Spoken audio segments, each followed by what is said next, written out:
Ms.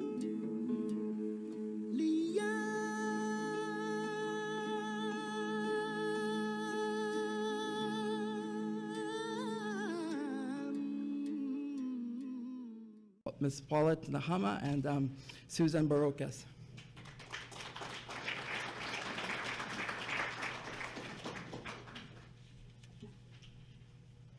First of all, thank you to the United States Holocaust Museum for honoring my husband, Isaac.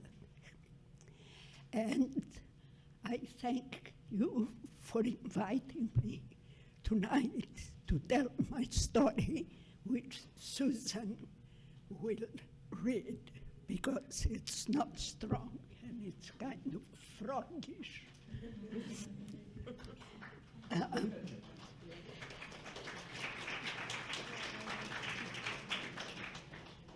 And it's very nice to see very familiar people here from the Visita group and some other friends. Also, my daughter, Maya Shackley, is here. And I'm particularly happy that at least one of my 3 daughters is here. So I want to thank Susan for taking over and reading my story. Thank you. You want to stand by me?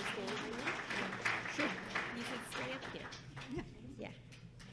We might mention that another one of Paulette's daughters lives in Chicago, so we can send out warm feelings to her. So I have the honor to read Paulette's story, and I will read it in first person because it is her story. And it is very condensed. We worked very hard for a while to bring it from about 10,000 words to what will take about 10 minutes. But I encourage you at the reception to talk to Paulette. It's been my pleasure to get to know her through the Visita and some other things, and it's terrific. All right. Paulette's voice. I was born in Volos, Greece in 1933, and I am a Romaniote Jew. I am the youngest of 2 daughters in the family. My parents were Anselmos Moutsourkos and my mother, Thalia, nee Levi. My parents were cousins. My family is Romaniote Jews who have been present in Greece since the 5th century BCE, having come from ancient Israel. The Romaniote formed communities in cities like Janina, north of Athens, Volos, Larissa, which is very near Volos, Trikala, and the island of Rhodes and other islands. Like all Romaniote in Greece, my family spoke Greek. I won't say more about Romaniote since other speakers are giving more history, especially Marcia, who's coming after me. Volos is a port city of Athens. I'm sorry, is a port city north of Athens. My father had a textile factory which started operations in 1908. My 2 grandfathers built it, and it became one of the most successful industries in the whole of Greece, a state-of-the-art modern industrial business for the time.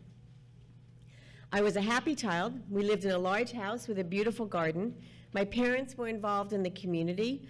My father was on the city council and president of the Jewish community. My mother did volunteer work at the orphanage. Most Friday mornings, my mother would take me to the synagogue where, as a mitzvah, we brought a bottle of oil to light the candles. My sister was 10 years older than me, attending school, and not interacting much due to our age difference. I was a brownie, which I enjoyed until the then dictator Metaxas abolished the Scouts and turned the youth to joining a pro-German movement. Since I was Jewish, I was not allowed to participate, to my great disappointment, because I could not understand why. This was in 1938.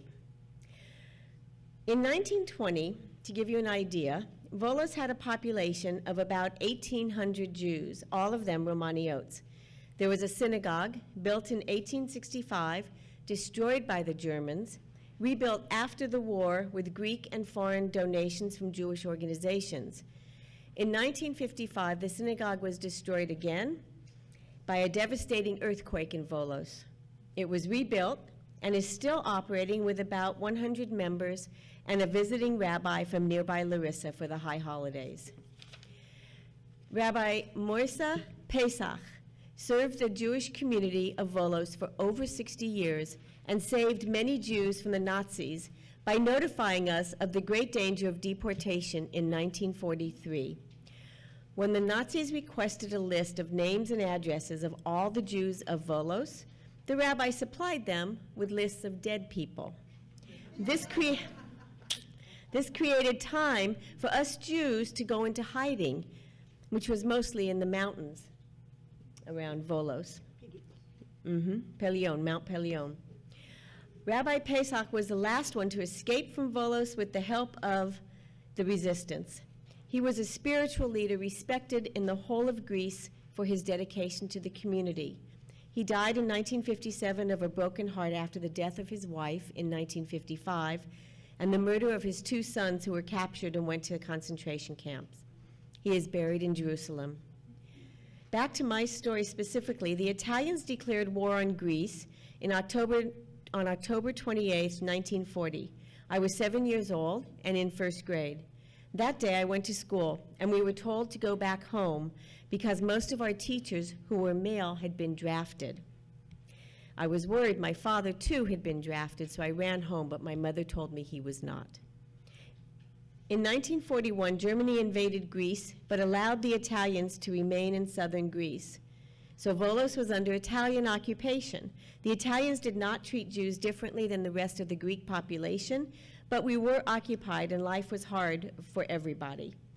Italian soldiers invaded homes looking for food and taking it.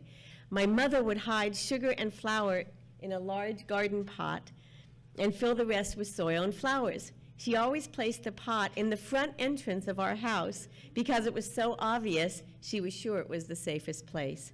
The Italians never suspected it. In 1941, there was a very cold winter and a great famine. One could buy meat and eggs in the black market at extraordinary prices, but we never did. Many people died of hunger.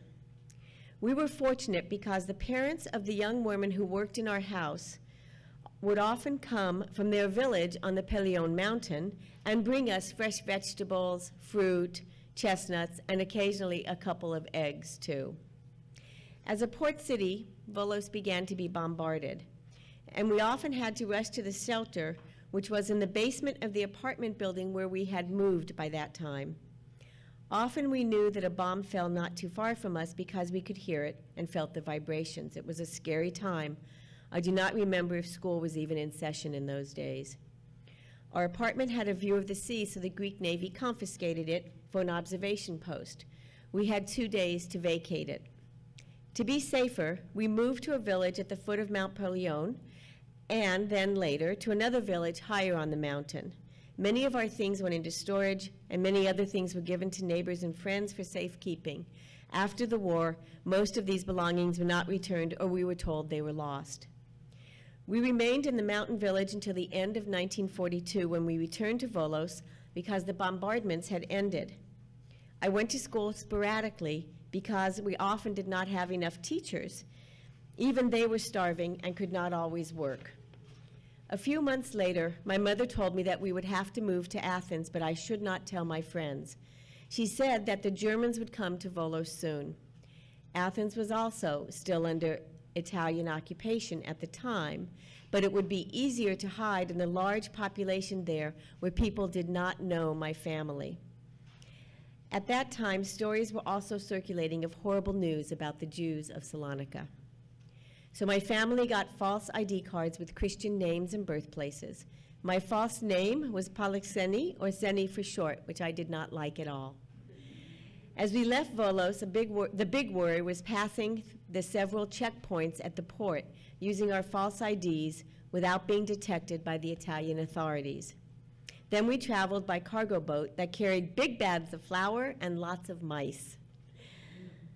It was my family of 4, my maternal grandmother, my Aunt Julia, who was my mother's sister, her husband Zacharias, who was a Spanish citizen, and my cousin Raymond, a few months older than me.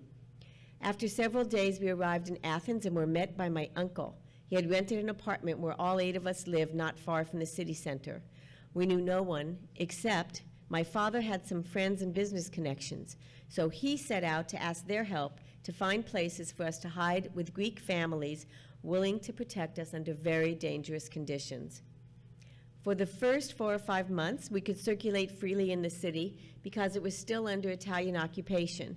I did not go to school because it was only a few months until summer vacation, and I liked exploring Athens with my mother. On September 10th, 1943, Italy capitulated, and the next day German troops were marching in Athens, Volos, and all of Greece except some mountain places. It was time for us to disperse and go into hiding, which we did the day after my 10th birthday on September 13th. Over the 14 months in hiding, we stayed with several different families who were very kind to us and took great risk hiding us. Because of time limits, I can't tell you about each place we stayed. Sometimes I was with my mother and sister, sometimes also with my father, and one time I was alone in a strange home, desperately worrying for those weeks that no one would ever come to get me. I would like to tell you, though, about the first place we stayed as an example of our experiences. That first time we hid in Athens, my grandmother went to a suburb to live with the family of a priest. My mother, sister, and I went to the Pavella home in another suburb.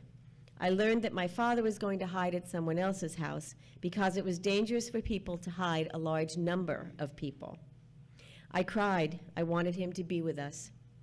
The Pavella family was very nice.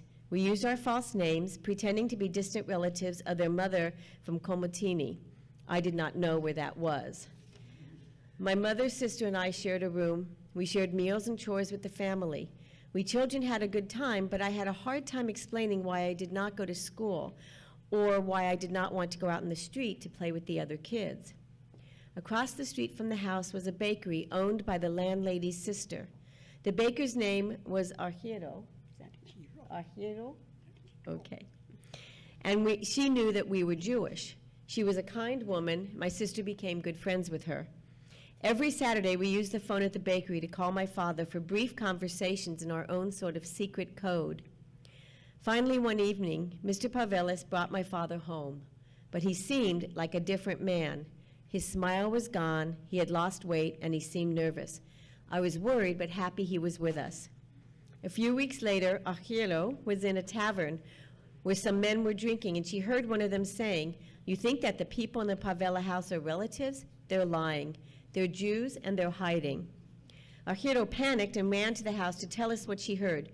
The tavern was full, she said. Many people heard this. After midnight that same night, my father left for Athens on foot with Mr. Pavelis. The next night, my mother, sister, and I left when it was pitch dark, bundled in headscarves so we would not be recognized. The Pavella children were asleep, and I never said goodbye to them. Years later, when we reconnected, they told me how sad they were when we left. We walked in the cold darkness. It was December or January, I think, for at least 3 to 4 hours to Athens. We arrived at the house where my father was and had some hot water to drink to warm up. There was no food. The next day, we had to separate again, and so it went. In the summer of 1944, my family was hiding in a home together. 2 Greek men, collaborators, burst in with their revolvers drawn, asking for my father by his real name, Mitsurkos. My parents were taking a siesta, but they got my father and took him away. We had no idea where he went and if he would return. My father was very lucky. He bribed the collaborators with gold sovereign coins my mother had sewn around his belt, and this saved his life. They brought him back, telling us that we would have to leave within the hour. We did, and with the help from more kind people, found yet another family to take us in. I knew how worried my parents were, and tried my best not to burden them with my loneliness and anxiety. I held everything inside until I could no longer hold it in, and burst out crying for no apparent reason. Greece was liberated in October 1944. The Germans retreated, but the war in Europe raged for another year. A week after we were liberated, we left our rescuers and moved into a 3-room apartment in the commercial part of Athens with furniture friends loaned us. A few days later, my aunt and cousin Raymond joined us until my uncle returned from Bergen-Belsen in 1945, and they moved out together. Food was rationed, but we managed to get just enough to go around. During the time we 7 were together, even after liberation, I do not recall talking about our experiences in hiding. We were all bruised and trying to put our lives back together as best we could.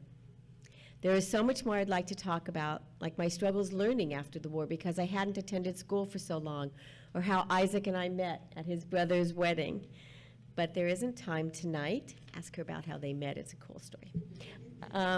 But there's a few things that haven't been said yet about Isaac that Paulette wrote, and I'd like to share those. Okay. Isaac loved to share his knowledge, especially about the Sephardic Jews in Greece and the Holocaust. He became a mentor to young people in Sephardic studies. In 2003, he was honored by the U.S. Congress at their annual commemoration event of Remembrance Day at the U.S. Capitol. His work at the U.S. Holocaust Memorial Museum gave him great satisfaction, as he helped with several publications and translating a book from Ladino to English called Monastir Without Jews by Zamila Kolomelos, a woman from Skopje who became a partisan and survived while the rest of her family perished in the Holocaust. We had 3 wonderful daughters, as you know, and Maya is here. Isaac was brilliant and full of passion and energy for everything he did. He passed away on November 9th, 2014, and we all miss him. Thank you for listening to my stories and for honoring Isaac and keeping his memory alive.